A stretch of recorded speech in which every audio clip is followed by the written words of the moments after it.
Blackstone gets lenders not to acquire bankrupt Golden Jubilee hotels. Blackstone Group received the approval of bankrupt Golden Jubilee Hotels lenders to acquire the Hyderabad-based hotel firm. This will be the first transaction that will see international institutional capital coming in for the financial resolution of an Indian company under the Insolvency and Bankruptcy Code. Developers aim for smaller projects in Tier 1 cities.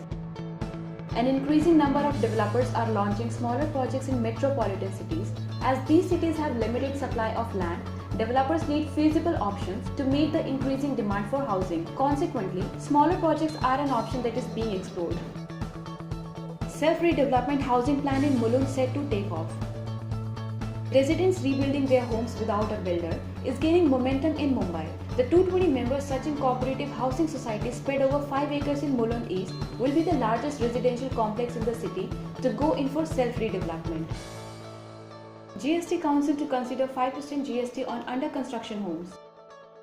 The GST Council is planning to lower tax on under-construction flats and houses to 5%. Currently, the GST is levied at 12% on payments made for under-construction property or ready-to-move-in flats where completion certificate has not been issued at the time of sale.